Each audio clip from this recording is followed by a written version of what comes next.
ça doit nous faire un essai.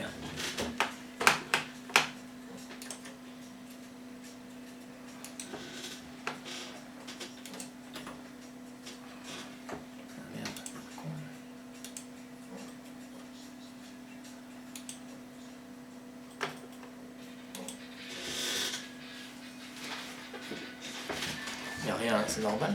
Ah oui. Soyons sport.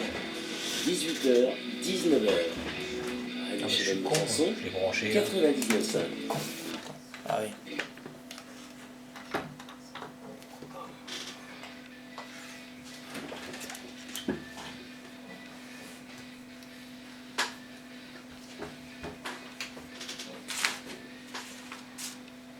Bonsoir à toutes et à tous, bienvenue dans votre émission Soyons Sport. Eh bien, messieurs, ça va ce soir? Seb, Fred? Bon, ça va, merci. Ça va très bien, ouais, c'était magnifique là, avec le casque, la caméra, on est high-tech ce soir. Ouais, Ah oui, oui. ça va fait ça toute sa vie là, Ça va donner. Allez, ce soir, on va revenir sur justement le groupe pour l'équipe de France pour le Mondial 2018 qui se déroulera en Russie. On va regarder ça, on va regarder un peu tous les groupes. On reviendra sur la D1 féminine, on en a parlé, on n'a pas parlé, ça fait un petit moment, donc on va en parler ce soir. On va parler également de la Ligue 1, on va revenir sur tout ce qui s'est passé sur cette journée. On parlera de la Coupe de France, car le FC Sochaux-Montbéliard était du côté de Saint-Louis pour un match, je dirais pas au sommet, mais un match où les Sochaliens ont été en difficulté. On le sait, la Coupe de France, c'est toujours compliqué. On reviendra également sur le prochain match des Sochaliens qui se passera du côté de Lorient. Ça va être également Surtout qu'ils un se gros déplacent match. deux fois cette fois-ci. Voilà, ils se déplacent deux fois à Lorient et à Clermont. Donc on les verra plus du côté du stade de Bonal. Pendant le mois de janvier. Et c'est ça. On parlera également de tout ce qui s'est passé en National 3, du côté du handball, tout ce qui s'est passé un petit peu dans la région. Mais tout de suite, on va parler équipe de France. Et le but du week-end, on en parlera. Le but du week-end, c'est-à-dire... On voit duquel je veux parler, non? En Italie. Ah, j'en ai vu 3 moi en Italie, mais... Alors il y a celui de Benevento, qui est absolument... Non, mais j'ai pas tout regardé. Alors en plus l'histoire est belle, Benevento c'est l'équipe qui avait toujours pas marqué un seul point. Ah oui, c'est vrai. Depuis le début de la saison, Tu on nous est à en avais la déjà 15e parlé. journée de Serie A je crois. Et ils ont égalisé, il y avait 2-1 pour le Milan qui est en grande difficulté, premier match de Gattuso sur le banc. Milan AC, pas l'Inter Milan. Voilà, le tout Milan le AC, contraire. parce que l'Inter, eux, ils sont en tête de la Serie A. Et donc, c'est un coup franc, hein, Fred, hein, c'est ça qu'on a vu. Hein. Oui, c'est un coup franc. Ouais, il y a un coup franc sur la gauche, donc pour Benevento, il y a le gardien qui est monté, c'est la 95e, et il met une tête absolument magnifique, le gardien Donnarumma, qui est pourtant un bon gardien, est battu, et il y a 2-2 pour Benevento face à Milan. Ouais, les Milanais étaient à 10, mais c'est le premier point donc, pris par Benevento, et vraiment l'histoire est belle, voilà, tu iras voir le but, il est vraiment... très très joli. J'ai regardé ça parce que j'ai regardé que l'Inter Milan et j'ai regardé les 3 buts de Ivan Perisic qu'on connaît bien. Ouais, Ah oui, aussi, ouais. Mais vraiment le très très joli but pour Benevento. Allez, on part direction l'équipe de France, direction la Russie, messieurs. Où il fait aussi froid qu'ici, donc ça va.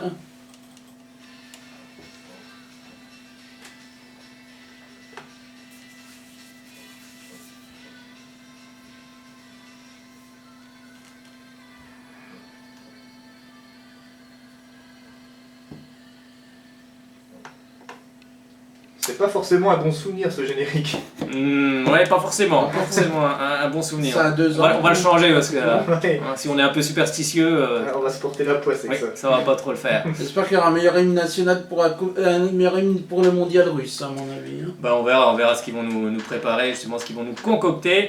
Mais on va déjà parler justement des groupes. Alors vous allez voir, on commence par l'équipe de France. Bon, dans le groupe il y aura donc l'Australie, le Pérou et le Danemark. Alors messieurs, c'est jouable, pas jouable, sur le papier c'est jouable. Le match le plus intéressant, ça va être contre le troisième contre les Danois. Ça va être joué pour la première place. Voilà, attention au Pérou quand même. Au Péruvien, équipes, oui, c'est vrai.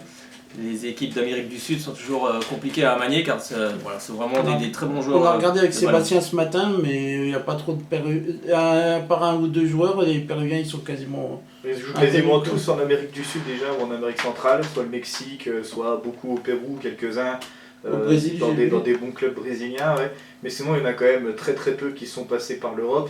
Et puis pour les autres équipes, on a regardé l'Australie. L'Australie, à part les vétérans Marc Bresciano et Tim Cahill, c'est vrai que les autres, c'est totalement inconnu au bataillon pour ma part. Oui. Les Australiens qui sont coachés par Jürgen Klinsmann, l'allemand en plus. Ouais, c'est ça, ouais. Je C'est savais ça. pas du tout que Klinsmann Si. était le coach. Et puis bah, le Danemark, c'est l'équipe la plus dangereuse et en même temps, voilà ce que tout le monde a appelé pendant ces derniers jours sur internet un peu trivialement la chatte à Dédé qui a encore frappé. Le Danemark c'est l'adversaire le plus dangereux, mais qu'on jouera en troisième, donc on peut être déjà potentiellement qualifié pour jouer ce Danemark où il y a le phénomène Eriksen, mais sinon c'est pas non plus, c'est pas le Danemark de 92 non plus. Ah, il y a une musique là. Je sais pas d'où ça sort. Elle doit sortir de ton ordi, je crois. Ah, Je pense, parce que moi je l'ai pas dans le casque, donc ça sort Ah oui, pas c'est de, ça. sort Exact. On pas n'est de pas à l'antenne. Donc, Exact, ça sort bien de l'ordinateur. Voilà. C'est les aléas du direct. Exactement, c'est les aléas du direct. Bon, donc sur le papier c'est jouable, mais on sait toujours qu'en football, hein, c'est cool. Voilà. On l'a appris hein, avec le Sénégal il y a quelques années. Oui. Hein, on se voyait tous Et gagner en plus, contre il y le avait le Sénégal. Danemark justement dans le groupe avec le Sénégal En plus, c'est vrai, il y avait le Danemark, donc attention. En Ce n'est 2010. jamais joué d'avance. Bon, contre l'Australie, je pense que ça devrait le faire. Le Danemark, ça va être, comme le dit Fred, ça sera sans doute le match le plus compliqué, mais moi je vais mettre un bémol sur le Pérou, parce que ça sera peut-être pas aussi simple que ça. Mais le Sénégal, malgré tout, alors avec le recul c'est facile de dire ça, mais il y avait quand même Diouf, il y avait Papé Bouba Diop, il y avait des bons défenseurs, il y avait des joueurs qui jouaient quand même pour la plupart en Europe. Quasiment en Ligue 1, une bonne même. partie aussi en Ligue 1, donc c'était quand même des joueurs qu'on connaissait. Là l'Australie ça semble quand même très très faible. Oui, l'Australie, je pense que Voilà. ce sera l'équipe la plus faible du groupe, enfin à mon avis. Et Enfin, puis à mon le avis. Pérou, il faut voir, moi j'avoue je les connais pas du tout. Eli me dit qu'ils avaient un style assez offensif. C'est pas des bourrins à la Uruguay 2002 par exemple, qui étaient juste là pour cartonner, pour casser le jeu avec le tristement célèbre Dario Silva par exemple. C'est des joueurs qui jouent. En même temps c'est bien pour l'équipe de France, non? Parce qu'on a plus de mal contre les équipes qui sont très très regroupées. Oui, oui, puis c'est vrai que c'est des. Enfin, comme toutes les équipes d'Amérique du Sud, c'est des bons manieurs de ballon. Donc ils sont costauds, comme toutes ces équipes. On sait comment ça joue au Brésil, en Argentine, un peu partout, parce qu'ils sont disséminés un peu dans tous ces clubs, dans tous ces championnats. Donc oui, ce ne sera pas un match facile, mais en tout cas, ça va être un match sympathique à regarder, je pense. Puis après, une Coupe du Monde, il faut aller remporter les matchs. Hein. Tout le monde a envie de se qualifier, donc je pense que ça va être une Rendez-vous position dès de le style 14 sympa. juin. Comment? On donne rendez-vous dès le 14 juin pour la Coupe du Monde. Bah oui, ça sera le 14 juin. On va parler aussi des autres groupes. Allez, on commence par le groupe du pays hôte, avec la Russie qui sera dans le groupe, avec l'Arabie Saoudite, l'Égypte et l'Uruguay, justement. Tu en parlais, Seb, à l'instant. Donc ça va frotter un peu Uruguay du de Cavani tibia. en plus. Ça va frotter du tibia là. Ça va être compliqué, ouais, parce que l'Égypte, c'est une équipe qui peut surprendre. Ah oui. À un moment ou à un autre, elle finira par surprendre. Ils ont Mohamed Salah, je crois, qui est Oui, égyptien, c'est ça. qui est un très très bon joueur, Ouais. qui a fait une grosse saison à Liverpool. Il sera sans doute élu meilleur étranger d'ailleurs. Ils en reparlaient. Meilleur joueur étranger. Et puis les autres, c'est Eh Nigeria. ben, c'est non, l'Arabie Non. Saoudite et l'Uruguay. Ah oui, l'Arabie Saoudite, bon, a priori, c'est quand même l'équipe la Oui. plus faible du groupe. Oui, je pense. Et puis l'Uruguay, c'est Cavani, c'est Luis Suarez, et puis c'est aussi des joueurs au milieu, c'est des nouveaux qu'on connaît moins, qui jouent aussi en Amérique du Sud, d'autres qui sont déjà en Europe, des joueurs comme Diego Godin, enfin il y a vraiment de... Oui, c'est une l'Uruguay, belle c'est équipe. quand même des très bons choix. Ouais. Donc ça va être assez sympathique. Logiquement, pour moi, l'Uruguay devrait sortir première du groupe, mais attention à la Russie quand même. Et comme tu disais, l'Égypte qui peut en surprendre plus d'un. Surtout que c'est un peu la dernière chance pour une partie de la génération uruguayenne, quoi. Ouais. Que ce soit Godin, Suarez et puis Cavani, je Ah pense oui, que c'est après, leur oui. dernière Coupe du Monde. Oui, la prochaine Coupe du Monde, je pense que voilà, ils auront un peu moins de jambes. Hein. Ouais, ouais. Ça va être un Ça peu le mondial au Qatar d'ailleurs, le suivant en plus. Oui, d'ailleurs, oui, mondial au Qatar, c'est ça. Avec, on passe à l'Argentine maintenant. Dans le groupe de l'Argentine, on va retrouver l'Islande, la Croatie et le Nigeria. Alors là, attention à la Croatie, qui est une Troisième très d'une très Coupe du bonne Monde équipe. 98. Oui, et puis je peux vous assurer que voilà, ça joue très très bien en Croatie.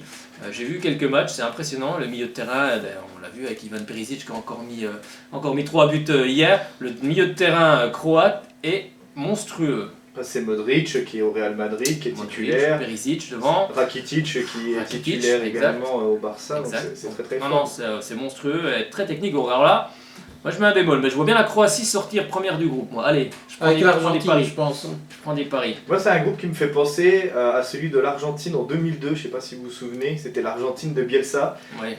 où il y avait l'Argentine, la Suède, l'Angleterre, et puis le Nigeria, je crois, et puis c'était la Suède et le Nigeria qui étaient sortis Oui. du groupe, et Oui, l'Argentine sans et l'Angleterre, donc qui n'étaient pas passés.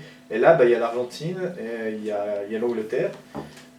Et Non, donc- là il y a l'Argentine, l'Islande, la Croatie et le Nigeria. Oui, il y a le Nigeria, pardon. Ouais. Et puis si tu remplaces l'Islande par la Suède, bah, tu te retrouves avec un groupe qui ressemble quand même, en plus avec une Argentine qui est pas au mieux de sa forme. Disons qu'ils comptent beaucoup sur des joueurs comme Messi. Ouais.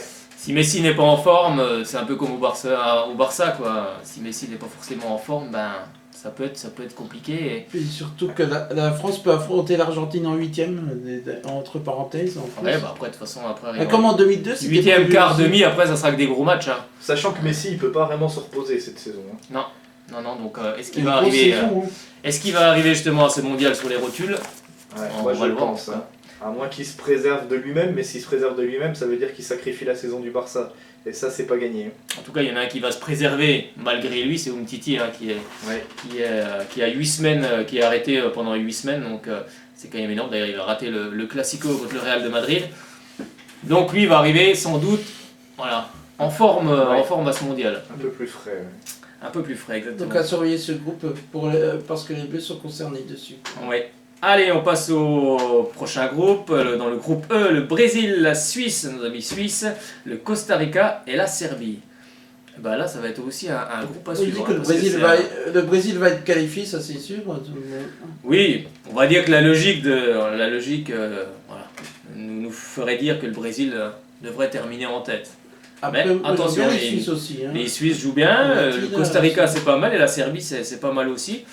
Donc ça va être, ça va être un groupe assez sympa aussi également. Neymar aura une Suivant. grosse saison, aura fait une grosse saison lui aussi, hein, en parlant du Brésil. Hein. Ah bah il aura fait une grosse saison et Espérons. oui, faut espérer pour le qu'elle Paris s'arrête Saint-Germain en pas tout au cas. mois d'avril. Pareil, Messi, Neymar aussi. Hein, d'accord. Oui, bien sûr. bien Ouais, sûr. mais c'est pas pareil, moi je pense. Messi, vraiment, il porte. On a vu que le PSG sans Neymar, il y avait des petites choses intéressantes. Et puis il n'y a pas une Neymar dépendance comme une Messi dépendance parce que c'est plus récent, parce que c'est pas non plus. C'est pas la même histoire. Disons que si Paris est éliminé en Ligue des Champions, ça sera une année de plus. Alors que Barcelone, ça ferait peut-être quand même plus tâche et ça marquerait la fin de quelque chose. Et Messi, il est quand même déjà, il commence à être un petit peu âgé. Vraiment, Messi porte sur ses épaules la maison Barcelone. Neymar, je pense que c'est quand même. Ça va venir Neymar. Voilà, c'est un peu différent encore va pour venir. cette année. Je trouve qu'il s'épanouit de plus en plus dans cette équipe du Paris Saint-Germain. Il est pas dans le même rôle Non. qu'il n'était du côté du Barça parce qu'il revenait jamais. Ouais. Il revenait au milieu de terrain, mais je veux dire, c'est pas pareil. Il joue complètement différemment. Il a plus la pression de Messi. Maintenant, c'est lui la star de Paris. Hein. Ils l'ont acheté pour justement gagner des matchs compliqués, Ouais. surtout en Ligue des Champions. Donc maintenant, à lui de jouer. Il est capable de le faire. Hein. On voit bien, mais c'est vrai qu'il a un rôle complètement différent et on voit qu'il s'épanouit de plus en plus, même si on reviendra sur la journée de Ligue 1 avec la défaite de Paris, mais ça c'est encore une autre histoire. Allez, dans le groupe F, Allemagne, Mexique, Suède, Corée du Sud. Allez, un petit prono. Allemagne déjà. Allemagne, oui, logique. tenante du titre. Allemagne en Peut-être la tête. Suède. Le Mexique, attention, le Mexique, Suède, ça peut être sympa. Hein, ça va être pour la deuxième place en tout cas.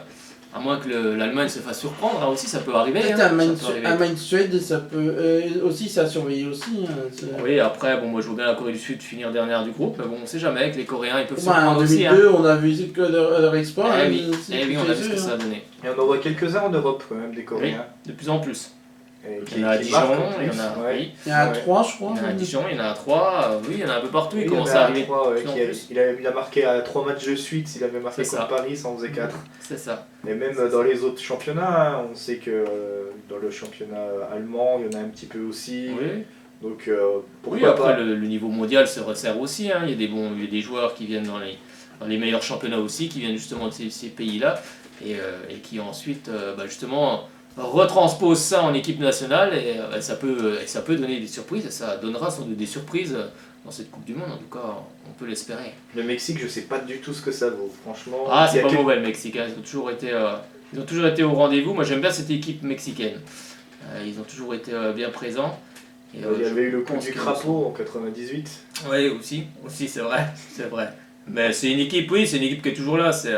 Voilà, c'est comme je le rappelais tout à l'heure, c'est une équipe sud-américaine également. Avec la Donc, Grinta. c'est technique, il y a la Grinta, ils ont des bons joueurs, donc ils peuvent aussi surprendre, hein, on ne sait jamais. Et puis pareil, il y a peut-être des joueurs, c'est la dernière occasion, des joueurs dont on Oui, attendait oui, bien beaucoup et qui sont un peu passés à côté de leur carrière. Je pense à Giovanni, je pense à Carlos C'est Vela, ça. dont on attendait vraiment de Oui, grandes oui. choses à Barcelone et dans d'autres clubs, puis qui, finalement bon, ils ont une carrière un petit peu plus confidentielle, mais qui ont à cœur de faire de belles choses avec leur sélection. Parce que c'est ça, il y a des joueurs aussi qui ne sont pas extrêmement forts en club, mais qui donnent vraiment tout en sélection, surtout quand c'est des sélections dont on sait qu'en principe elles iront pas au bout, quoi. C'est ça, tout à fait. Allez, on passe dans le groupe G et H. Alors, dans le groupe G, la Belgique, le Panama, la Tunisie et la voici, ton Angleterre. Elle est là, l'Angleterre. Elle est dans le groupe G. Ça se joue entre les Anglais et les Diables Rouges, je dirais, moi. Ouais, oui, ça peut aussi. La Tunisie peut peut-être venir mettre son grain de sel. Peut-être aussi. Son grain de sel au milieu. Après, oui, la Belgique part pour moi favori avec l'Angleterre. Après, en football, on sait tous que. Voilà. Les deux c'est pareil je trouve, la Belgique et l'Angleterre c'est deux très belles sélections. Après est-ce que c'est deux belles équipes, c'est à voir. Parce que ces dernières années la Belgique avait des joueurs fantastiques mais on voyait que ça prenait pas vraiment. Ça a l'air de mieux prendre hein, maintenant. Oui, ça commence à prendre pas mal. Donc ça peut faire très mal. Allez, dans le groupe H, la Pologne, le Sénégal, la Colombie et le Japon. Là, c'est peut-être un petit peu plus équilibré. Oui, Hein, c'est un petit peu plus équilibré. Il y a de belles choses dans les quatre équipes. Oui, c'est ça. C'est ça. Le Sénégal est très très bon. C'est une belle équipe, le Sénégal. La Pologne, il y a Lewandowski, Oui, la Pologne, c'est Ah oui, toujours, c'est vrai. c'est toujours costaud. La Colombie, c'est pareil. il y a Falcao qui Et puis aura, le Japon, qui aura sa le- chance cette le- fois-ci. Et puis le Japon, ça peut aussi, il peut y avoir aussi des belles choses au Japon. Hein, donc, Il y a Kagawa. c'est peut-être le groupe, voilà, peut-être le plus équilibré. Il n'y a pas vraiment une équipe qui est. Moi, je il n'y a trouve pas qu'il de est au-dessus de l'autre. Oui. d'équipe favorite. Oui, hein, on qui peut n'a dire. pas d'équipe vraiment favorite, mis à part si on peut mettre la Pologne. Allez, Ah, on va dire Si on- Pologne parce qu'il y a Lewandowski, mais Mais, après, mais pour c'est le bon, reste, ça va être serré. C'est peut-être celui qui sera le plus intéressant à regarder aussi. Parce Oui, que aussi. c'est quatre styles de C'est football vrai. différents. Et Ah bah comme, là, oui. et comme on ne saura pas avant le match, il n'y aura pas de favoris, du coup Oui. il y aura de l'intérêt sur tous les matchs. Parce qu'il y a des groupes, on va pas se le cacher, ça sera peut-être un peu une purge à regarder, style le Panama ou des choses comme ça. Bon, on le fera parce qu'on aime le foot, mais, Oui, c'est ça. mais voilà, il y en a où on prendra moins de plaisir, je pense. Oui, c'est certain. C'est certain. Allez, et puis le dernier groupe, c'est le groupe ça d'Hervé va jouer à Renard. bord, comme on dit. C'est le dernier groupe avec Hervé Renard, le coach de la sélection du Maroc, qui s'est donc qualifié brillamment. Il sera dans le groupe du Portugal, de l'Espagne, le Maroc et l'Iran. Ah, celui-là, il a surveillé de très près, celui-là aussi, à mon avis. Oui, après, bon, Portugal, Espagne, bon, Bon, on va mettre les deux ensemble. logiquement, ça devrait être en tête.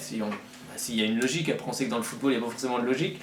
Après, le Maroc et l'Iran, pourquoi pas, le Maroc peut aussi créer des surprises, hein, on ne sait jamais. Un Portugal un peu moins bien peut passer. Surtout que le Portugal, c'est pas les rois quand même du premier tour Non. de compétition. Hein. Non. On se souvient là aussi de 2002, c'était la génération Paoletta, la fin de Figo, tout ça, où ils avaient été éliminés notamment dans la poule Ouais, des c'est ça. États-Unis, je crois. Mm. Et puis ça a été très laborieux pour remporter l'Euro l'année dernière. Hein. Ils s'étaient passés avec des matchs nuls, alors beaucoup de malchance aussi. Hein. Beaucoup de poteaux, beaucoup d'occasions, mais ils étaient passés vraiment ric-rac. Je crois qu'ils font 3 matchs nuls, non, pour passer sur Ouais, c'est sur la ça. poule. Ouais, c'est ça, ils ont fait 3 matchs nuls. Donc c'est quand même. Mais bon, à la finale, ils sont là, quoi. Voilà, à la finale ils sont là. Sauf qu'il faut rappeler que 2002, c'était plutôt les 4 tombes, hein, parce que le Portugal, certes, mais aussi l'Italie et la France qui sont tombés au premier tour aussi. Oui, et donc, puis l'Argentine, oui. l'Argentine, C'était une quoi. Coupe du L'Argentine, Monde c'est ça. particulière. De toute façon, c'est des Coupes du Monde particulières quand ça change de continent. Parce que la Coupe du Monde en Afrique du Sud était bizarre aussi. Et donc la Russie, c'est presque un autre continent aussi. C'est un autre contexte. Oui. Hein. Donc là aussi, ça peut être une Coupe du Monde bizarre. Et après, ça sera le Qatar. Surtout que c'est un pays qui est collé entre deux continents, l'Europe et l'Asie. Donc, Ouais. La Coupe du Monde 2014 au Brésil était plus traditionnelle, on va dire. oui, c'est vrai. Bon. Et du côté maintenant que c'est du côté oriental. Elle va c'est trop vrai. servir aux Brésiliens, quoi, les pauvres. Justement, ils vont pouvoir C'est vrai. peut-être se venger un petit peu sur cette sur cette Coupe du Monde-ci. On verra en tout cas, rendez-vous au mois de juin 2018 pour suivre ça. On verra. Du 14 juin au 15 juillet, pour être précis. Oui, c'est ça. Normalement, il n'y aura pas Fred en pointe de l'attaque. Non, Lequel de Fred? Moi C'est toi qui vas être en pointe de Non, l'attaque? je suivrai les matchs sur TF1 et sur Bein. Ça serait pas pire si t'étais en pointe de l'attaque que le Fred De toute de l'époque. De toute façon, à mon avis, les matchs des Bleus seront sur TF1 ou TMC, ça c'est sûr, mais après le reste, on ne sait pas. Sera En tout cas, tout sera sur Bein Sport, ça c'est sûr. Ah, tout sur Bein. Ça, c'est une certitude. Depuis l'Euro Oui. 2012, c'est comme Tout ça. sera sur Bein Sport. Après, le reste, ils se partageront les autres rencontres. Je pense que TF1 sera sur l'équipe de France et l'Allemagne et puis Oui, l'équipe de l'Espagne, je France a pense. retransmis quand même. Sur la une. Retransmis, De toute façon, il y a une obligation. Hein. Il y a une je obligation vais pas dire du gratuitement, CS. parce que comme il y a une redevance, c'est jamais gratuit, mais en tout cas, ça sera retransmis sur Je une sais pas chaîne si nationale c'est quand même. si Ouais, c'est si sur c'est- M6 aussi, non? Si c'est sur TF1 ou si c'est sur M6, il n'y a pas de redevance. Oui, il n'y a pas de redevance. Ouais. Donc ce sera une alliance TF1 TMC et puis M6 W9 à mon avis. Ah bah après, ils verront. Ils verront. Ouais, on n'en est pas là encore. Allez, ben, on a terminé pour cette Coupe du Monde. On va reprendre l'avion et on Direction vient du la côté de la France. France. On vient d'ici. Allez, on va parler un petit peu. On va parler foot féminin parce que c'est vrai qu'on avait pris l'habitude d'en parler et depuis le début de saison, on en a un petit peu moins parlé. Donc on va reprendre cette habitude avec la 10e journée qui s'est jouée ce week-end. Il y a eu du carton. Hein. Comment? Il y a eu du carton, je crois. Hein. Ah, en foot féminin, ouais, ça Ouais. va encore. Non, ça va encore. Il y a eu l'Olympique Lyonnais qui est allé cartonner l'Olympique de Marseille Ouais, 5 voilà. à 0. Ouais, Le Paris Saint-Germain a battu Bordeaux 3 à 0. 3-0. Ouais. Et ce dimanche, Fleury a battu Rodez 2 à 0. Soyo, pas Sochaux, hein, Soyo s'est incliné sur son terrain, peut-être Sochaux dans quelques années, hein, parce qu'on sait qu'il y a, du côté du FCSM, il y a une section U12, U13. Donc peut-être que d'ici peu, il y aura peut-être une section féminine.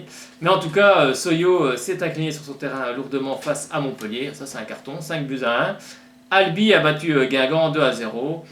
Eh bien, on va vous donner tout de suite le classement. Bon, il n'y a pas forcément trop de surprises en ce moment dans le foot féminin. Premier, Lyon, 30 points. Deuxième, le Paris Saint-Germain, 28 points. Troisième, Montpellier, 24 points. Et ensuite, en dernière position, 12e position, on retrouve Marseille avec 3 petits points. Bah, c'est vrai que je parlais de carton, mais c'est vrai que proportionnellement à ce qu'il y avait il y a encore 4-5 ans, où on voyait très régulièrement des 8-0, 9-0, ça se rééquilibre un petit peu. Oui, le niveau monte. Ouais. Les équipes comme Lyon, Paris font progresser tout le championnat. Il faudrait qu'il y ait encore 2-3 équipes qui soient aussi compétitives. Mais après, il faut aussi trouver des actionnaires, des mécènes, donc c'est pas forcément évident. Mais oui, c'est vrai, tu as raison. Je trouve que ça se rééquilibre un petit peu. Il y a des équipes il y a des clubs qui veulent mettre plus de moyens dans leur équipe féminine. Bah c'est ça, il y a de plus en plus de clubs. Avant, on voyait des villes qui n'étaient pas en Ligue 1 masculine, et maintenant on voit de plus en plus de l'Olympique de Marseille, du Saint-Etienne, et à Montpellier aussi, je crois. Alors qu'avant, c'était comment le troisième club, celui où il y avait beaucoup de... Juvisy. Juvisy, voilà. Bon, Juvisy, on les voit pas en Ligue 1, quoi. Ouais. Non, c'est vrai que... Et ça, c'est amené à disparaître. Ça sera de plus en plus les gros cadors de la Ligue 1 qui vont arriver avec leur section féminine. Il y a de grandes chances. Et on espère Sochaux. Il y a de grandes chances. Après, on verra Sochaux. Déjà, il faudra qu'on retrouve la Ligue 1 assez rapidement pour pouvoir monter quelque chose. Déjà qu'on a une équipe pérenne, que ce soit en Ligue 2, mais forcément en Ligue 1, c'est le souhait en tout cas de toutes les supportrices et supporters du club. Eh bien, on va passer cette fois-ci à la Ligue 1 avec le jingle qui va bien.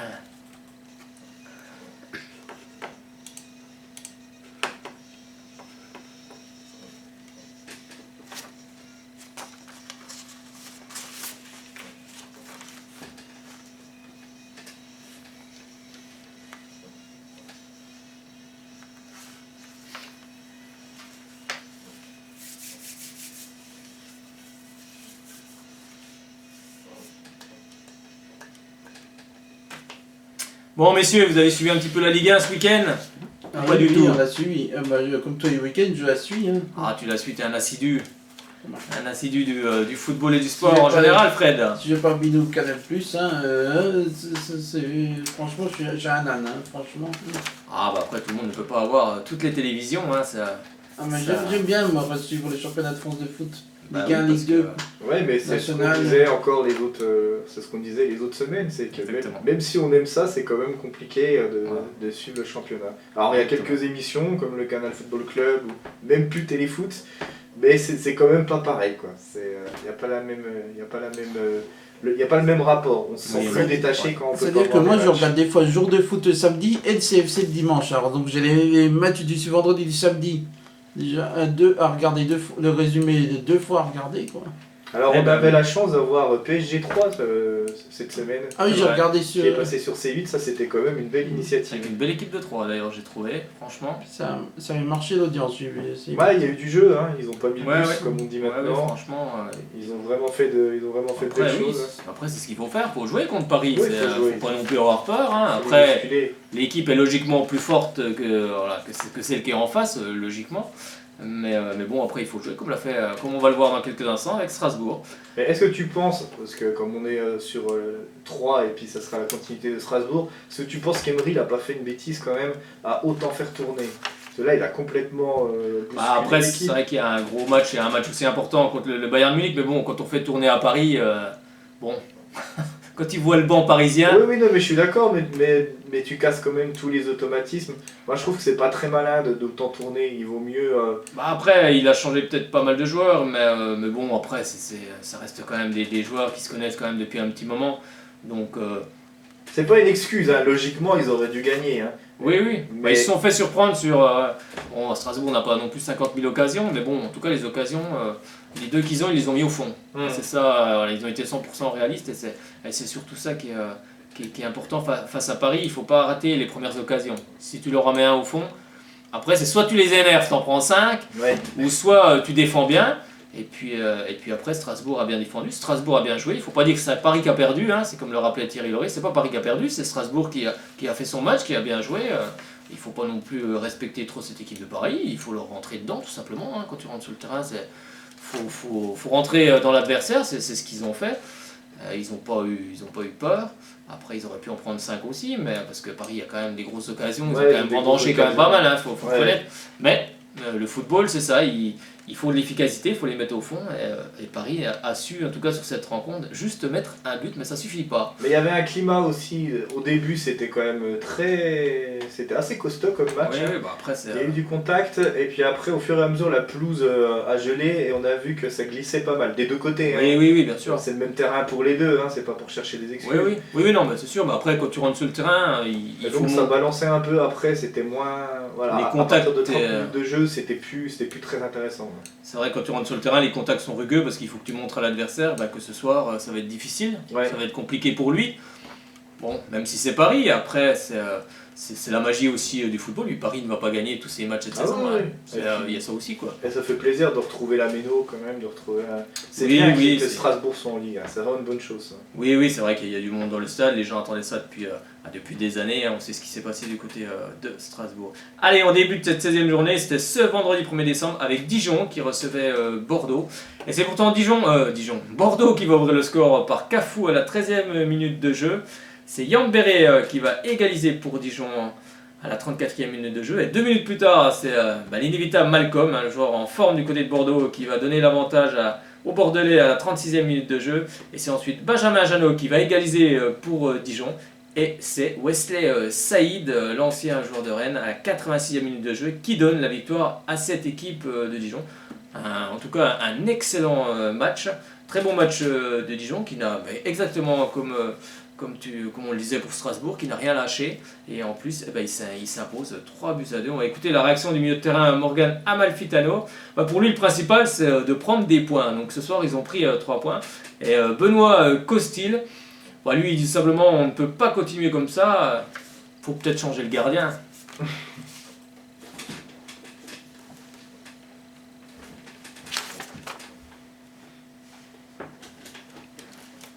Il n'y a pas de son si je mets pas le...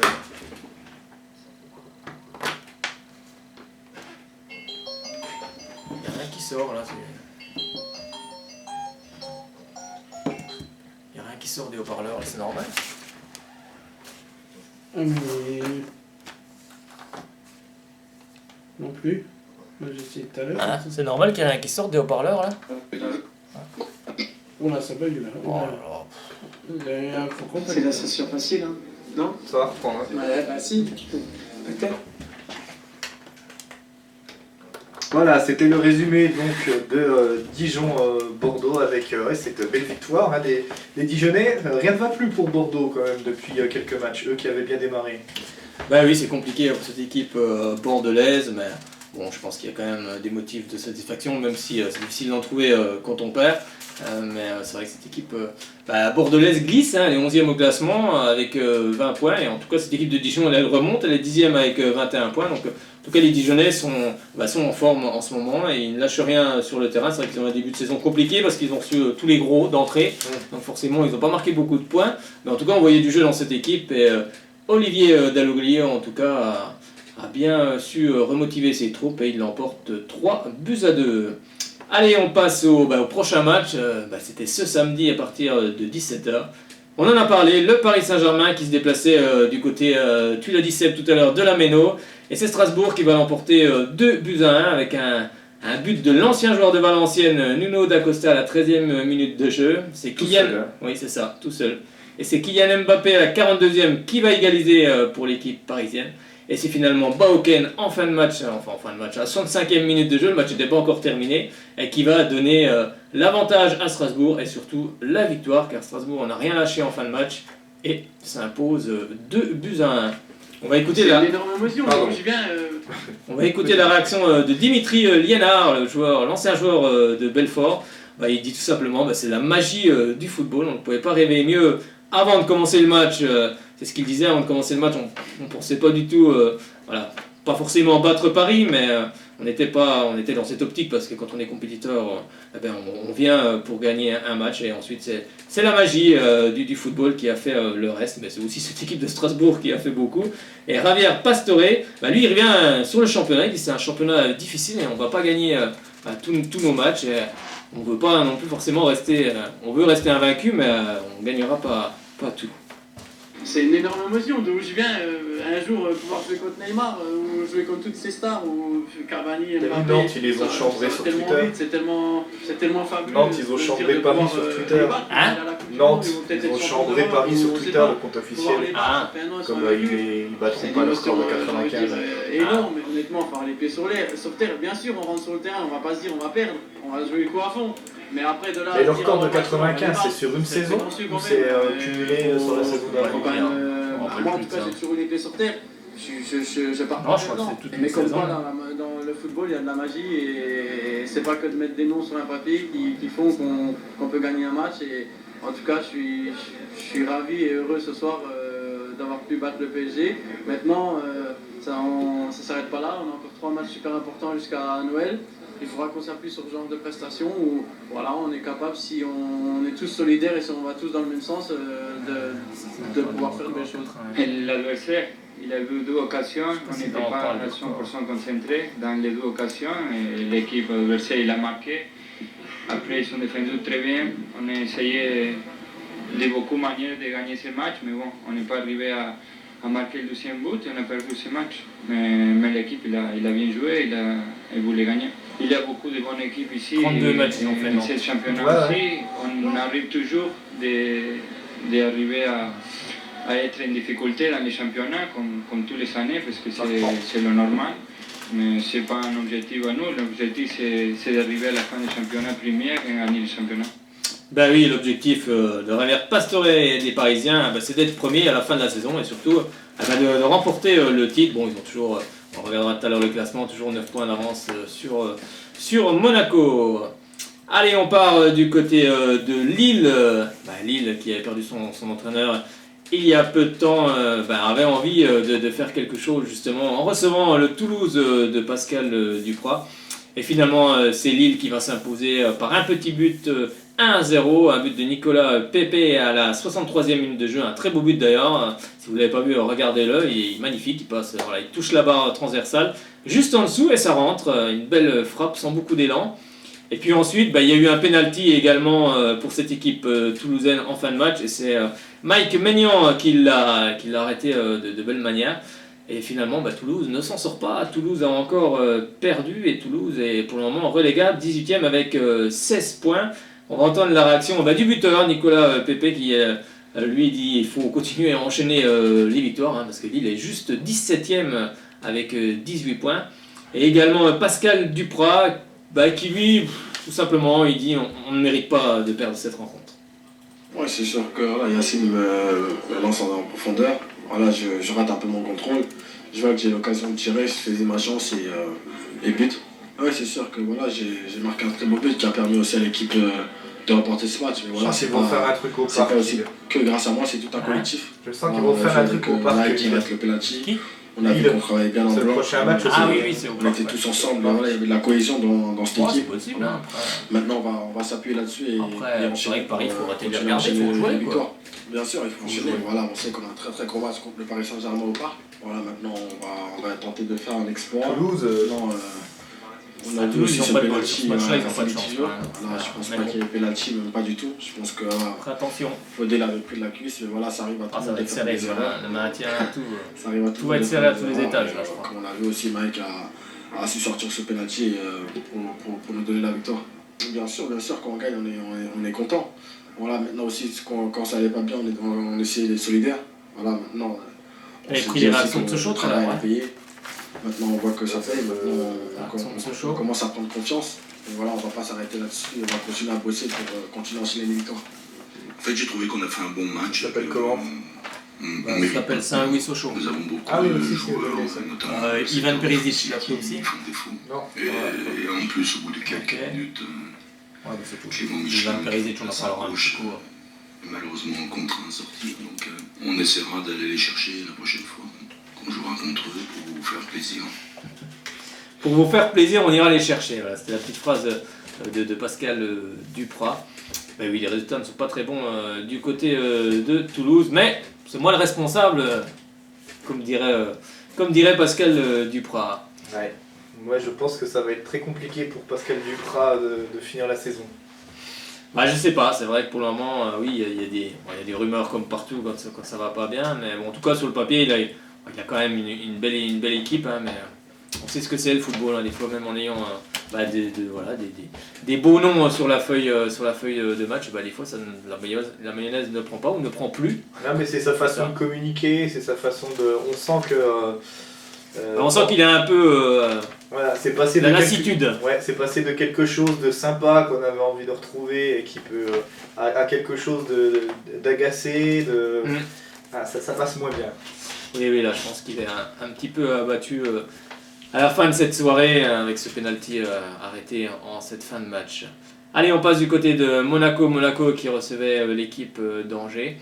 Eh bien, c'est finalement Monaco qui va s'imposer exactement comme Lille, 1-0, un but de Radamel Falcao dès la 2e minute de jeu. Bon, fallait pas être en retard du côté du stade Louis II, fallait pas rester trop longtemps à la buvette ou être dans les embouteillages, parce que bon, quoi qu'à Monaco, les embouteillages, il n'y en a peut-être pas des masses, surtout quand c'est un match de championnat.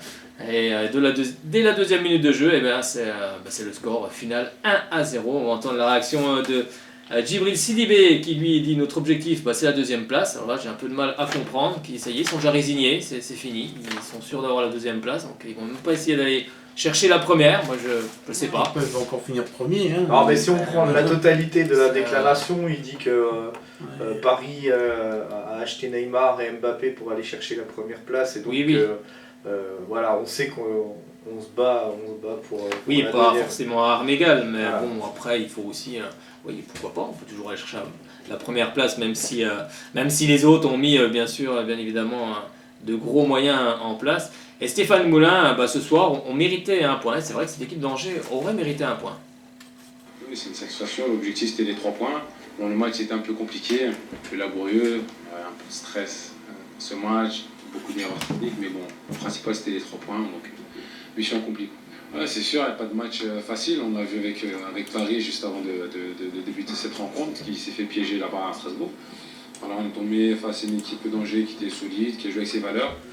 Alors, le match était un peu, je ne vais pas dire bizarre, mais on a essayé de les déstabiliser, mais ils étaient bien regroupés. Et à la fin, sur quelques erreurs d'inattention, on a failli repartir avec un point. Bon, je pense que l'objectif, c'est de se concentrer sur nous. Après Paris, voilà, ils font leur championnat. On sait qu'ils ont investi pour finir premier, c'est la 2e place. Voilà, on verra ce qui va se passer dans l'avenir, mais l'ambition du club, c'est d'aller toujours le plus haut. Voilà, la politique, c'est de former les jeunes et puis de toujours garder cet état d'esprit simplement. Déjà qu'on n'est pas dans une situation très favorable et on se la rend encore plus compliquée au bout de 2 minutes. Donc évidemment on se complique la tâche. Après, comme très souvent, on a su faire face, malgré une première mi-temps où j'ai senti beaucoup de retenue de la part de l'équipe. Il a fallu bien redire aux joueurs qu'il fallait entreprendre et oser pour voir une meilleure deuxième mi-temps. On était venu là pour essayer de réaliser un coup. Donc on n'est pas venu là pour bétonner ou pour... on est vraiment venu là et l'esprit de la deuxième mi-temps m'a plu parce que c'est ce que j'avais demandé aux garçons. L'efficacité, quand on a des opportunités comme on les a, il faut au moins en convertir une. On est capable de faire ces choses-là, après il faut concrétiser. Mais je pense, ce soir, qu'on méritait un point. Ben oui, on méritait un point, mais finalement Angers n'a pas eu ce fameux point que réclamait Stéphane Moulin et repart la besace toute vide. Allez, on part du côté de Troyes qui recevait l'équipe d'Antoine Comboré, c'est-à-dire Guingamp. Alors ça s'est pas très bien passé pour cette équipe troyenne, réduit à 10 assez rapidement. Elle a fait ce qu'elle a pu et finalement elle s'incline 1-0 sur un but de Jimmy Briand à la 22e minute de jeu. Alors on va entendre la réaction de Karim Azamoun, le joueur de Troyes. Ils ont eu plus de maîtrise et aussi de la réussite, il en faut en football. Et Antoine Comboré, j'aimerais bien que mes joueurs rééditent de tels matchs tous les week-ends. Et il dit aussi que Guingamp aurait pu marquer plus de buts. On est très déçus, en plus on perd un joueur sur expulsion, donc voilà, c'est une soirée compliquée. Mais bon, on sait que dans ce championnat, ça sera compliqué jusqu'à la fin, donc voilà, on s'attend encore à des matchs difficiles et vous savez, quand on joue le maintien, c'est toujours compliqué, aucun match n'est facile, il faut se battre à chaque fois et ce soir il fallait encore se battre et malheureusement ça n'a pas tourné en notre faveur. Ils nous ont gênés au niveau de la maîtrise où ils en ont eu peut-être un peu plus que nous. Ensuite moi je pense aussi qu'il y a un petit facteur un peu chance ou un peu plus de réussite. Voilà, en première mi-temps quand même ils n'ont pas forcément de nombreuses occasions, ils ont une belle occasion, on a fait l'arrêt, ensuite nous aussi on a une occasion où ça tape la barre, après ils arrivent à ouvrir le score avec un coup de pied arrêté, donc voilà, c'est sur des matchs comme ça, quand c'est le 3e match en semaine, des fois ça se joue sur ces détails-là, et là ça n'a pas tourné en notre faveur. Formidable résultat et surtout la récompense d'une très belle prestation. J'ai aimé bien sûr le résultat, mais surtout la façon dont on a joué. Et c'est ce que j'attends de mes joueurs tous les week-ends. Malheureusement, c'est pas le cas. On s'est appuyé sur nos 2 derniers matchs. Le match à l'extérieur à Marseille, même si ça a été une défaite, on a perdu 15-0. J'ai eu le sentiment dans les discussions que j'ai eues avec les joueurs que ça les allait conforter. On a ressenti une équipe solide et puis après le dernier match à domicile avec la réception de Montpellier, on a été très bon première mi-temps, puis on a fait une deuxième mi-temps plus compliquée mais on n'a pas pris de but. Et là, à partir de cette base, on a pu construire notre victoire ici à Troyes avec une défense très solide, une grosse maîtrise et puis surtout beaucoup d'occasions. Le regret c'est que quand tu ne marques pas le deuxième but, tu n'es jamais à l'abri d'un retour et on a tremblé jusqu'au bout, mais en tout cas le principal c'est qu'on a réussi à marquer ce petit but qui nous donne les 3 points de la victoire. Eh bien oui, ce petit but ça suffit à Antoine Comboré et aux hommes, et en tout cas à ces garçons qui ont battu cette équipe de Troyes 1-0. Allez, on part du côté de l'Alliance Riviera, et ça se passe du côté de Nice, avec Nice qui recevait l'équipe de Metz. Metz dernier, avant cette rencontre, mais dernier depuis un petit moment. Et cette équipe messine voulait réaliser quelque chose du côté de Nice. Et bien ça commence mal avec Alassane Plea qui ouvre le score à la 26e minute de jeu. C'est pourtant 3 minutes plus tard Nolan Roux qui va égaliser pour cette équipe de Metz. Et ensuite l'inévitable Balotelli à la 56e minute de jeu va donner l'avantage aux Niçois avant que Alan Saint-Maximin ne donne le 3e but pour cette équipe de Nice et les mette à l'abri à la 71e minute de jeu. On va entendre la réaction de Lucien Favre qui lui 2 matchs 6 points, ça fait plaisir, je me doute, vu dans quel état était cette équipe de Nice, ça lui fait du bien, ça va faire remonter au classement en tous les cas. Et vous allez entendre Frédéric Hans et également Nolan Roux, qui est pas Roux, hein, Nolan Roux, qui dit rien ne nous sourit en ce moment. On aimerait bien que la roue tourne en tout cas pour cette équipe de Metz, mais ce n'est pas le cas. 2 victoires, 6 points, et puis ça fait du bien. Mais on est conscient du reste.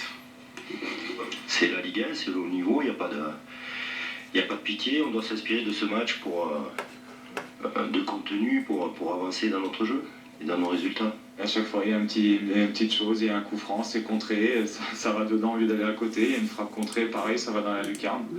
Donc on n'est pas récompensé de nos efforts, et c'est pas comme si sur le terrain on montrait pas d'envie. Alors parfois c'est difficile parce que quand on enchaîne que des défaites comme ça, mentalement c'est dur, mais chaque week-end on essaye d'oublier et de mettre autre chose et de mettre plus sur le terrain, et on n'est jamais récompensé, donc c'est vraiment difficile. Bah oui, c'est difficile pour Nolan Roux, c'est difficile pour Frédéric Hans qui vient d'arriver au club de Metz. Pas évident de remettre en route la machine quand les têtes sont déjà, on va dire, pas plombées, mais bon, c'est compliqué d'évacuer tout ça. Hein. Metz qui a 4 points, premier non relégable, c'est Lille qui est 17ème, et avec 18 points, il y a déjà 14 points de retard. Enfin, ça va être une saison, je pense, galère pour cette équipe messine. Il faut réagir en tout cas tout de suite, à mon avis, s'ils veulent vraiment avoir encore une chance. Car après, ça va être compliqué, non, messieurs? Quand on entend déjà les noms des buteurs, Saint-Maximin qui est quand même un espoir du foot français, Alassane Plea, c'est pas mal non plus, hein, il a fait des belles choses ces 2 dernières années. Mario Balotelli, on sait ce que ça peut donner quand il est dans de bonnes conditions. On se dit que Nice, logiquement, doit jouer le haut du tableau parce qu'il y a encore des joueurs derrière. Alors, ils en ont perdu pas mal à l'intersaison, mais il reste quand même du beau matériel. Lucien Favre, je pense que c'est quand même pas le plus mauvais des entraîneurs. Le contexte est pas mal, hein, c'est assez chaud bouillant du côté de l'Alliance Rivera. Donc, voilà, Nice doit être au moins dans la première partie de tableau. Et pour Metz, oui, ça va être compliqué, mais on le savait depuis le départ que ça allait être compliqué. Oui, c'est vrai que c'est compliqué pour cette équipe de Metz. Après, Nice, c'est vrai, Nice a perdu des joueurs importants, et je pense qu'ils n'ont pas encore pu les remplacer. Et c'est pour ça qu'ils en sont là actuellement. Donc cette équipe de Nice va peut-être, justement, ces 2 victoires d'affilée vont peut-être leur faire du bien, et ils vont remonter progressivement parce que ce championnat est très serré. Hein. Nice a 20 points, on va dire que le 6e Rennes est à 24 points, donc c'est rien. Surtout avec les victoires à 3 points. Hein. Ouais, surtout quand on sait que c'est Rennes. Rennes il tourne bien en ce moment. Justement, fait bien de faire la transition parce que c'est le prochain match. Rennes qui recevait l'équipe d'Amiens. Et c'est Rennes qui va s'imposer 2-0 avec un but de Wabi Kazri, l'homme en forme du côté de Rennes depuis qu'il a été repositionné, parce qu'il a changé de position sur le terrain. Et bien justement, ça marche bien pour lui, et il marque l'ouverture, en tout cas il provoque l'ouverture du score pour cette équipe de Rennes. Et ensuite, sur un coup de pied arrêté, c'est Benjamin André qui met une superbe tête. Voilà, il coupe au premier poteau, ce que ne font plus les joueurs, parce que vous pouvez regarder, moi j'ai vu quand même pas mal de matchs, il n'y a plus personne qui coupe au premier poteau. Et là il a coupé au premier poteau, et franchement, si vous avez l'occasion de revoir ce but, regardez-le, parce que franchement la tête elle est magnifique. Imparable. Le gardien n'a même pas bougé, de toute façon il n'a même pas esquissé le moindre truc, pleine lucarne, donc c'est quand même assez sympa. Et puis on va justement écouter la réaction justement du buteur, des 2 buteurs en tout cas, Benjamin André et Wabi Kazri. Cette victoire fait plaisir face à une équipe qui n'avait pas perdu depuis longtemps. Hein. Amiens, c'est vrai, était sur une bonne dynamique, et Christophe Pellissier, l'entraîneur d'Amiens, il y avait une belle équipe en face ce soir, il faut leur rendre hommage. D'enchaîner 3 victoires d'affilée, surtout en une semaine courte comme ça, donc on est très content. Moi je suis très content des joueurs, et on a prouvé qu'on avait un gros mental, enchaîner comme ça, surtout face à une équipe qui n'avait pas perdu depuis très longtemps, qui était difficile à manœuvrer. Remporter ce match à domicile devant notre public, ça fait très plaisir. De réussite, on sait comment c'est. Des fois ça se passe bien, des fois ça se passe mal, je touche du bois pour que ça continue. Ouais, je prends du plaisir, c'est vrai que comme je l'ai dit, j'ai la confiance de mes partenaires, c'est encore plus facile, et c'est vrai que quand tu sens la confiance de tes partenaires, de ton équipe, de ton club, tu te sens bien, et on me met dans les meilleures conditions. Maintenant, à moi de continuer à les aider à être performants et essayer de marquer plus de buts possible. Ce soir, on manquait trop d'énergie pour pouvoir rivaliser avec cette équipe de Rennes. Je l'ai dit la meilleure équipe a gagné ce soir. On n'a pas de regrets à avoir parce que voilà, je pense que notre jeu, qui est fait surtout d'intensité, ce soir les joueurs avaient un peu moins de carburant. C'était notre 5e match en 15 jours. Donc on a vu ce soir qu'on a peiné malgré les rotations. Mais il faut aussi souligner la très belle équipe qu'on avait en face. Donc voilà, je crois que ce soir, il n'y a rien d'infamant de venir perdre à Rennes. C'est sûr que notre série s'arrête. On savait qu'on allait... Toutes les séries ont une fin, on savait qu'on n'allait pas tout gagner jusqu'à la fin de saison. Donc voilà, on va bien récupérer pour enchaîner les 4 matchs qui nous restent jusqu'à la trêve. Eh bien, on espère pour Amiens qu'ils vont bien enchaîner et qu'ils vont se remettre de cette défaite. Allez, on passe au match qui avait lieu ce dimanche avec Saint-Étienne qui recevait Nantes dans un stade quasiment vide. Il y avait 15 000 personnes. Les 2 tribunes de chaque côté ont été fermées suite à ce qui s'est passé avec Nabil Fekir et surtout l'envahissement du terrain. Donc c'est sûr que ça fait bizarre, on entend bien les joueurs, on entend bien tout le monde. Et ben finalement ça va donner un but partout avec également donc l'ouverture du score pour Saint-Étienne avec Vincent Pinjot qui met une mine pleine lucarne à la 38e minute de jeu, superbe but. Et c'est ensuite Emiliano Sala à la 61e minute de jeu qui va égaliser pour cette équipe de Nantes. Nantes qui s'est fait refuser un but pour un hors-jeu complètement imaginaire. Mais bon, c'est comme ça, c'est le football. On va justement écouter la réaction de Brian Dabo qui pour lui ça reste un bon point. Et Claudio Ranieri, on a eu des occasions, mais Saint-Étienne aussi. En même temps, je ne vous avais pas vu malade, pas du tout. En deuxième, on a reculé. C'est là qu'ils ont pris l'ascendant sur nous et qu'ils ont marqué leur deuxième but sur un contre, un cafouillage. Je sais pas, après à froid c'est compliqué d'analyser sans revoir les images, mais on a reculé je pense, comparé à la première mi-temps. Et eux ils ont avancé sur nous, ils ont mis les ballons dans la boîte. On n'a pas été pris hors de position plein de fois, j'ai que l'image d'un face à face ou d'un central à la dernière minute. Et c'est comme ça qu'ils ont réussi à mettre le but égalisateur. Ah oui, c'est normal, quand on perd. Essayez de trouver le jingle sur YouTube. Sur YouTube, allez Sochaux, là, on va le mettre après. Donc ça, c'est à l'honneur de tout le monde. Tout le monde est derrière le coach. Tu regarderas si tu peux trouver le jingle Allez Sochaux, la chanson, elle doit y être. On le mettra en. Après, voilà, si on il n'y a pas de jingle Ligue 2, on le mettra après. Je pense que ça va revenir, forcément, ça va revenir. Et il faut se réfugier dans le travail de coach. J'ai pris un jingle Sochaux là, qui était sur ta clé. Ah non, mais pour moi, celui-là, prends. Sur YouTube, tu n'étais pas les Sochaux, puis tu auras la chanson. Saint-Étienne, bonne chance pour nous. Et tous les jingles, je vais les virer. Donc, je pense que les supporters étaient contents de le spectacle, comme ça dit, le show. Mais je suis satisfait parce que quand tu peux gagner ou faut perdre, et donc maintenant c'est un point. Ben oui, le match nul, c'est un point, comme dirait Claudio Ranieri. Bon, il le fait mieux que moi. Hein. Allez, on part du côté du stade Malherbe, où l'Olympique lyonnais, en grande forme en ce moment, se déplaçait du côté de Caen. Et c'est Lyon qui va s'imposer 2-1. Un but de Maxwell Cornet à la 10e minute de jeu et un but de Mariano Diaz 54e. Et Lyon mène déjà 2-0. Et c'est Ivan Santini en fin de match à la 90e minute de jeu qui va réduire le score pour cette équipe de Caen. Après, je ne sais pas si vous avez vu la semaine dernière, quand Caen est allé jouer du côté de Strasbourg, c'est une petite anecdote, Caen a oublié un de ses joueurs. à la sortie des vestiaires, c'est Ismaël Diomandé. Alors c'est vrai que c'était mardi, parce que la journée de championnat avait lieu dans la semaine, donc ils avaient fait match nul 0 partout à Strasbourg. Et donc, voilà ce qu'il dit le joueur. Je sors, je ne vois plus le bus. J'appelle, ils sont partis sans moi, c'est ce qu'il a raconté. Alors, qu'est-ce qui s'est passé ? Justement, à la sortie des vestiaires, comme il était occupé à discuter avec son ancien coéquipier de Saint-Étienne, Idriss Saadi, et donc Ismaël Diomandé il a pensé d'abord que le bus n'était pas encore arrivé, il n'était pas là. Et c'est quand il est sorti du stade, il a réalisé que ses coéquipiers étaient partis sans lui. Alors il dit heureusement ils n'ont pas pris le vol sans moi. J'attends, je crois qu'ils vont me déposer à l'aéroport, mais c'est fou quoi. Alors c'est vrai que c'est une mésaventure assez drôle. Hein. Bon, il n'a pas perdu le sourire pour autant, le joueur, ça a plutôt amusé ses coéquipiers, parce que quelques heures plus tard, Youssef Haït Benasser, lui, il a publié quelque chose sur Twitter, un montage avec donc Ismaël Diomandé dans la peau du héros du film Maman, j'ai raté l'avion. En tout cas, ça prouve qu'il y a une bonne ambiance dans cette équipe de Caen, mais ça ne lui a pas permis en tout cas de battre cette équipe de Lyon qui est en grande forme en ce moment. Et ils ont perdu Lyon quand même la journée d'avant, non?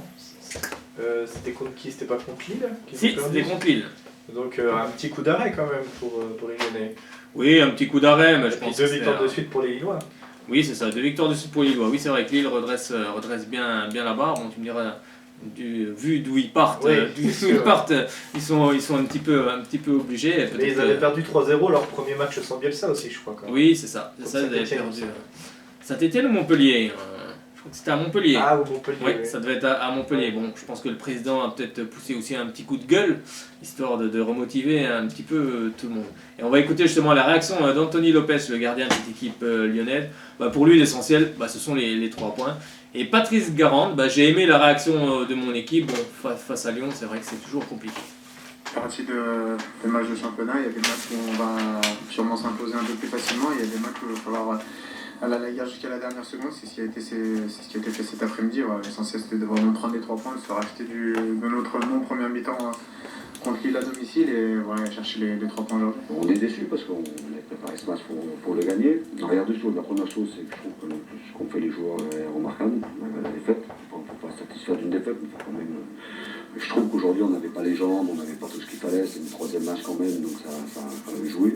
C'est ce qui a sûrement fait aussi qu'on n'a pas été capable dans ce premier quart d'heure de mettre de la folie tout de suite.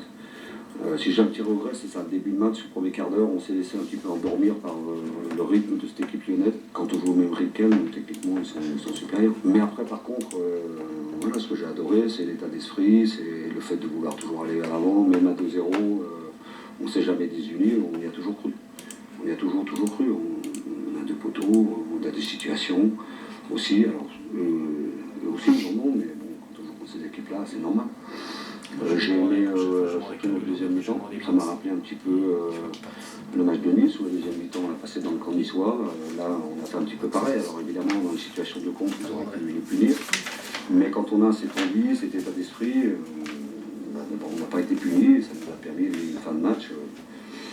Où on a cru jusqu'au bout qu'on pouvait le faire et on a eu les situations de le faire.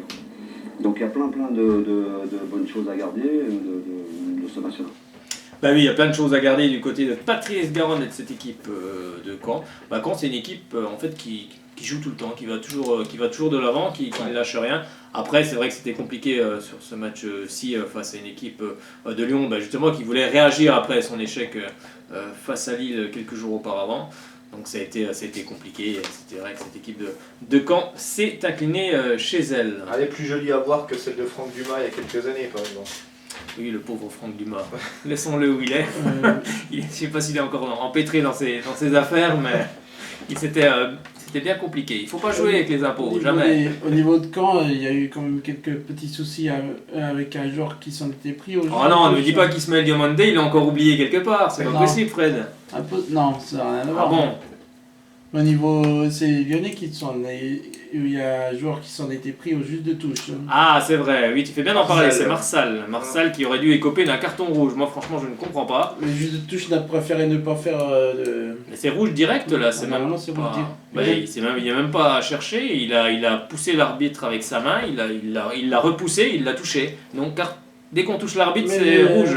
Mais le juge de touche n'a préféré pas cafeter vers l'arbitre central. Oui, mais ça fait rien. De toute façon, il a beau pas cafeter, tout est filmé. Donc, oui, de toute façon, par contre, il peut être pris dans la commission, il peut être rattrapé par la commission. Non, mais évidemment, il va prendre des matchs de suspension et ça serait tout à fait logique. Parce que on le dit sur tous les terrains, même aux enfants, voilà, tu ne dois jamais toucher l'arbitre. C'est la base, oui. Donc c'est un joueur. Je pense que le juge de touche a dû faire un rapport, à mon avis, à ce propos. Le juge de touche, l'arbitre, de toute façon, tout le monde l'a vu. Le match est filmé, donc tant que les joueurs. Mais l'arbitre a préféré être clément, mais à mon avis, il n'y a pas de clémence à avoir. Tu touches l'arbitre, c'est carton rouge, point. Mais je trouve que l'arbitre a pas exagéré dans cette histoire. J'ai vu un détournement de cette image où on voit ce qu'a vraiment dit Marsal à l'arbitre. Et on le voit qu'il... Genesio a rien vu, lui. Et ils ont repris un extrait de La Tour Montparnasse Infernale avec Eric et Ramsey. Ah ouais. Et il fait à l'arbitre, t'as une tâche, la piscine. La vidéo est assez drôle. drôle. Non, mais c'est vrai que c'était assez. Mais oui, ce carton rouge. Et en commission derrière, je sais pas, c'est 5 matchs, on n'a pas à faire ça. Sinon, après, c'est une dérive. Oui, bah oui. Il n'y a déjà pas de respect de l'arbitre en foot par rapport à tant d'autres sports. Et puis ce sont des joueurs professionnels, il y a des jeunes qui regardent, donc le gamin quand il va revenir le dimanche sur le terrain, il dit on peut toucher l'arbitre, Marcel il l'a fait, non mais c'est vrai, ça a été comme le coup de boule de Zidane, c'est pareil. Ouais. Je pense que les éducateurs après ont dû ramer pour... Surtout que là c'est un peu plus que toucher, hein, parce qu'on voit déjà les joueurs qui touchent. Mais il le pousse carrément. Ouais. Verratti par exemple, qui est insupportable avec ça, mais il y en a beaucoup d'autres. Hein. Qui se permettent déjà de toucher l'arbitre. Normalement, non, il n'y a pas à faire ça. Il n'y a aucun autre sport où on fait ça. Et là, c'est plus que toucher. Oui, c'est plus que toucher. Donc je pense que la commission va rattraper Marsal. Allez, on se dirige vers le dernier match de cette journée. C'était du côté du Stade de la Mosson avec Montpellier qui recevait l'Olympique de Marseille. Et c'est finalement Giovanni Sio qui va ouvrir la marque pour cette équipe de Montpellier à la 29e minute de jeu avant que Florent Thauvin n'égalise à la 45e sur penalty. Et bien ça se termine là, un match nul, un but partout. Avec une action litigieuse aussi. Ah oui, mais il y en a tous les week-ends des actions litigieuses. Là aussi il y en a une litigieuse, c'est vrai. Pour le but d'Eton, Eton qui était hors jeu, non. C'est deux clubs qui s'aiment bien, Montpellier OM, ça. C'est cordial, les relations, il y a beaucoup de joueurs qui sont passés de l'un à l'autre ces dernières années, il y a Cabella notamment. Morgan Sanson encore cette année. Morgan Sanson, très bon Sanson. Hilton par le passé qui était passé aussi par là. Il y en a vraiment plein. Oui, il faut dire c'est pas très loin donc. Ouais, voilà. Il y a 150 km. Voilà, ça y est, un peu moins, on a retrouvé Map là. On a retrouvé Autoroute FM aussi, non?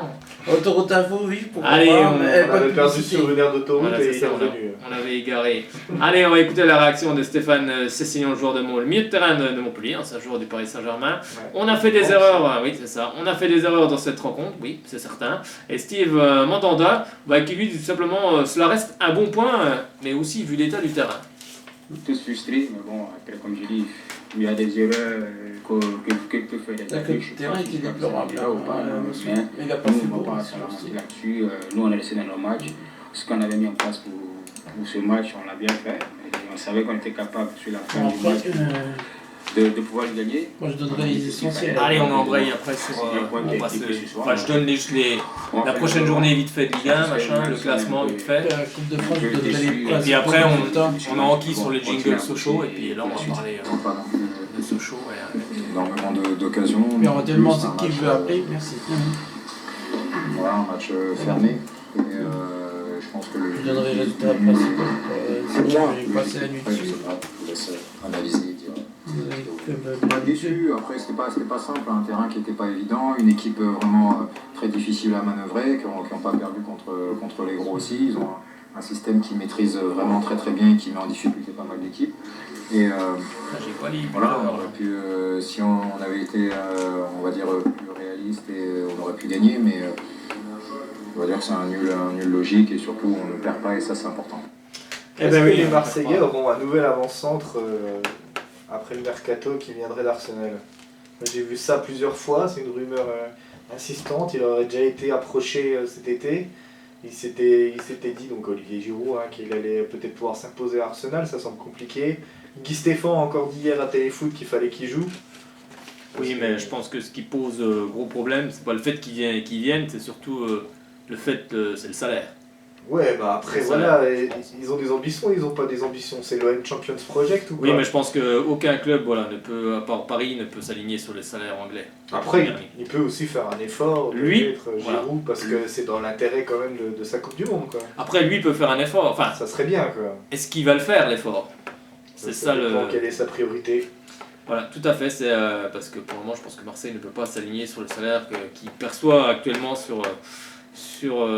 du côté d'Arsenal. Après, lui, le joueur, va-t-il faire un effort, ou alors Marseille va peut-être s'aligner sur le salaire. Après, on peut pas savoir. Tu penses que ça serait bien, toi, Marseille, de venir dans le championnat de France où il n'est pas forcément très aimé? Giroud? Ouais. Oh, c'était un bon joueur quand tu étais du côté de Montpellier. Oui, quand il y était, mais depuis, il y a eu... Après, je pense que ça sera peut-être mieux que Mitroglou, parce que Mitroglou, il a beaucoup de mal pour le moment.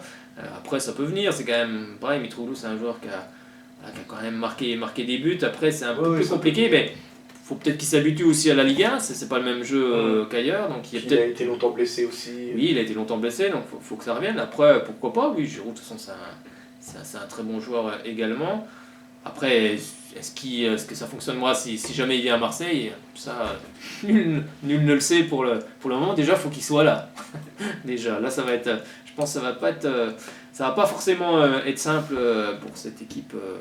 Pour l'équipe marseillaise de s'aligner sur les prétentions salariales de Giroud. Mais la déclaration de Guy Stéphane, quand même, elle est quand même.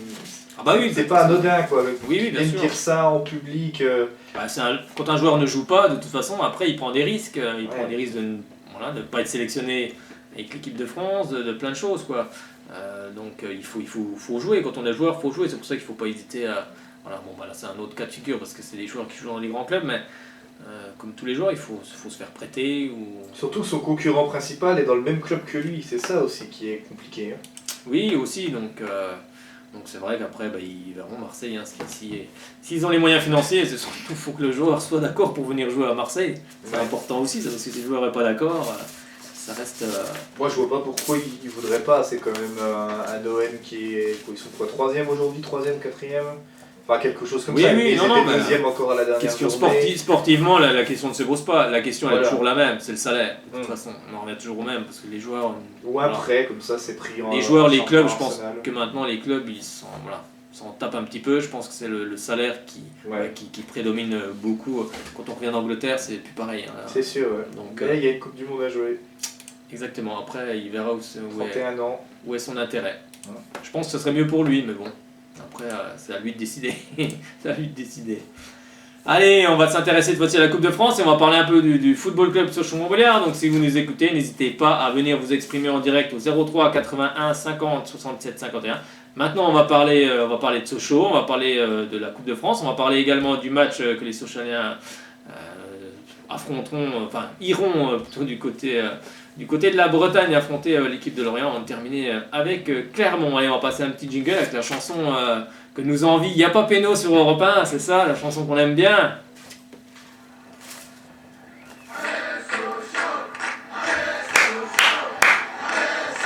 Allez Fred. Arrête, le micro est ouvert.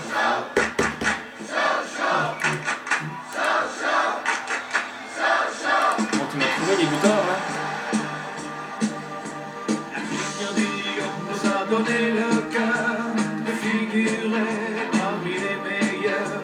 Quand vous apparaissez sur le tapis vert, nous sommes tous convaincus que les supporters.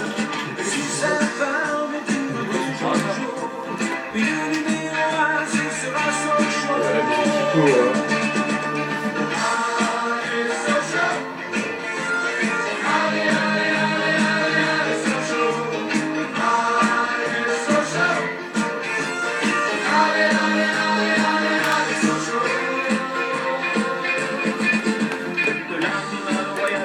Le sang bleu et les rois du football, c'est merveilleux. Allez Sochaux. Ah c'est bon ça, hein Fred? Ah oui, allez Sochaux. Bah oui, allez Sochaux, c'est bon. On aime bien cette chanson.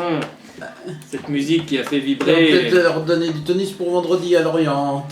Bah oui, ça va pas être simple du côté de Lorient, mais en tout cas on est dans une belle dynamique. Comment? C'est jamais simple. Non, c'est jamais simple, mais ils sont pas forcément dans une bonne dynamique depuis 2-3 matchs, cette équipe de Lorient. Mais c'est même pas une question d'adversaire ou quoi que ce soit, c'est juste que la Ligue 2, c'est jamais simple. Ah non, la Ligue 2, c'est jamais simple. Quelle que soit l'équipe, c'est vraiment compliqué. Et puis cette année, c'est encore. On sent que tout le monde peut battre tout le monde. Ouais. Le dernier peut battre le premier. Mais c'est ça l'intérêt aussi. Oui, de ce c'est ça. championnat. C'est ça l'intérêt de ce championnat. Tu as tout résumé. Mais avant ça, il y avait un match de Coupe de France où les Sochaliens s'est déplacés du côté de Saint-Louis. Saint-Louis, on connaît, on était déjà en 2010. Saint-Louis de Nevègue, oui, tu fais bien de préciser. Parce que sinon, c'est Saint-Louis aux États-Unis ou un autre Saint-Louis. Non, bah là, ça ferait peut-être un peu loin. Là, ça va être pour la tournée d'été quand on sera en Ligue des Champions, ça.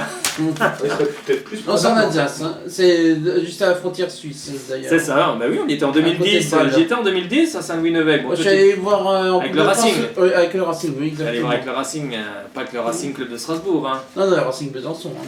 Le Racing Besançon, oui. Et bien Sochaux, il était en 2010 et s'était imposé 1-0.